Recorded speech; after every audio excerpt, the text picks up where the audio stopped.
Pop Games.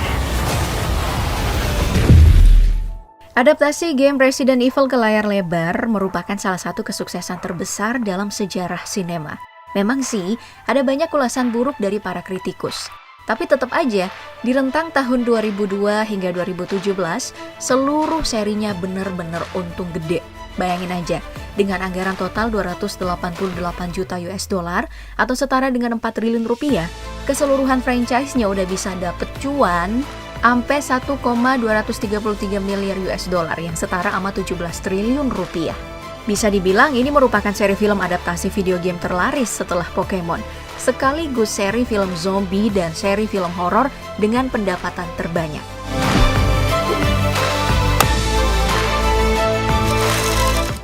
Paul W.S. Anderson adalah orang di balik semua kesuksesan ini. Dengan tangan dinginnya, dia udah nyobain semua posisi penting di balik layar, mulai dari jadi sutradara di saga pertama Resident Evil. Terus jadi penulis sekaligus produser di Resident Evil, Apocalypse, dan Extinction. Sampai ambil tanggung jawab nih di 3 posisi tadi, penulis, produser, dan sutradara dalam 3 saga terakhir Resident Evil, yaitu Afterlife, Retribution, dan Final Chapter.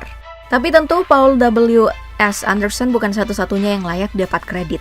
Karena di belakangnya ada puluhan kru yang kerja keras nyiapin segala hal. Bahkan meski harus pindah lokasi ke sana kemari buat bikin setting dan ambil gambar. Di film Resident Evil 1 misalnya, buat rekam adegan di Raccoon City, para kru ini harus terbang dari studio di Jerman ke Kanada. Terus ngatur berbagai hal di lokasi buat bikin suasana kota mati yang beneran terasa kayak habis kena bencana. Hal yang sama juga kejadian nih pas film kedua, Resident Evil Apocalypse. Cuman teknisnya lebih serem lagi, karena para kru harus beneran syuting di kuburan. Terus malam pula bareng para talent yang meranin zombie itu. Apa nggak ada yang kerasukan ya pas itu? There might be more of those things. If there were more, we'd have seen them by now. Sedangkan di film ketiga Extinction, lokasi syutingnya yang di gurun malah lebih jauh lagi, di Meksiko. Kalau tim produksi yang tinggal di Amerika sih pasti deket. Malah bisa naik mobil lah ya. Lah yang tinggal di Jerman gimana itu? Apalagi Konstantin Film ini emang studio dari sana kan? Beruntung, setelah pindah-pindah lokasi dari berbagai seri nih, buat syuting adegan di luar ruangan, pada akhirnya para kru bisa bernafas lega. Karena Kanada atau lebih tepatnya wilayah Toronto tetap jadi lokasi idola buat ngambil gambar. Termasuk buat adegan di kuburan pesawat pas film kelima Afterlife. Dan adegan bencana dari Raccoon City di film kelima Retribution. Sampai film-film Resident Evil yang tayang selanjutnya. Cuman jangan salah loh ya, kerja keras para kru bukan cuma sekedar pindah-pindah lokasi doang nih. Di luar semua itu, karena banyakkan film rilis di masa teknologi CGI belum semaju sekarang, praktis ada kerjaan tambahan kayak bikin set bangunan untuk berbagai adegan. Mulai dari yang ukurannya paling mini, kayak adegan saluran pembuangan di saga kedua Apocalypse. Terus yang ukurannya medium, seperti adegan kejar-kejaran di gorong-gorong dan ruangan yang tergenang di saga pertama. Lorong di Rubana Lab Umbrella Corp dalam saga Extinction. Lalu adegan baku hantam di toilet dalam saga Afterlife, momen creepy di koridor Umbrella Corp dalam saga Retribution, sama ruang monitor yang muncul di saga Afterlife. Bahkan ada loh set properti yang ukurannya lumayan gigantis, kayak lobi kantor Umbrella Corp, barak militer di Rusia tempat tentara zombie tinggal. Ready, action, and stop! Dan kutub yang jadi arena tempur dalam saga Retribution. Pop Gengs, berhubung karena kita lagi ngomongin tentara zombie, sekalian aja kali ya kita bahas make up-nya. Nah, seperti yang aku bahas, biasanya efek praktis yang berhubungan dengan riasan kayak gini gunain bahan prostetik kan? Untuk tahu jenis makanan apa yang aku maksud, kamu bisa nonton videoku yang lain soal make up prostetik paling menyiksa beberapa waktu lalu.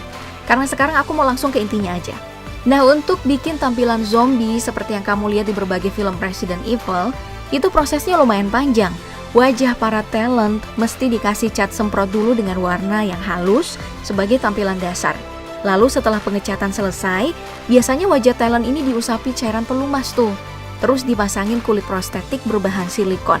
Dan begitu pemasangan selesai, make up-nya tinggal dikasih detail deh, kayak luka basah yang membusuk atau jaringan saraf yang transparan. Tentu aja, penerapan riasan prostetik ini bukan cuma digunain ke manusia. Ini juga bisa dipakein ke boneka, buat di makeover jadi jasad utuh. Seperti yang tampil di saga Afterlife atau jadi bangkai, seperti yang tampil dalam adegan bangsal di saga Final Chapter. Metode makeup prostetik juga bisa diterapin nih ke hewan sebenarnya. Cuman karena berbagai alasan teknis, kayak bahan silikon yang berisiko nyakitin hewan, terutama yang berbulu, atau yang lebih jauh lagi hewan yang dilibatin butuh pengawasan dan latihan dulu sebelum dikasih makeup.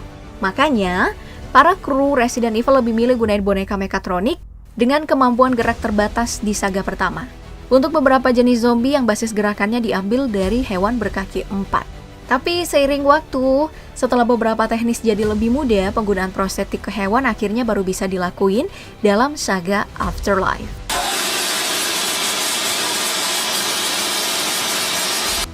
Kok dari tadi kita ngomongin efek praktis ya?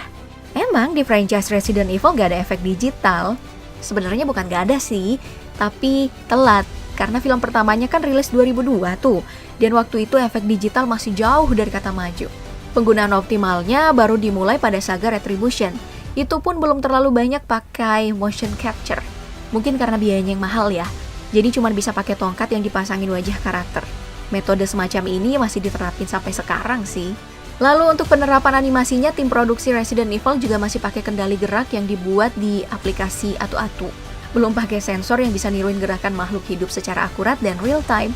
Sebenarnya baik animasi maupun green screen udah mulai digunain juga buat bikin tampilan lokasi dalam saga Afterlife.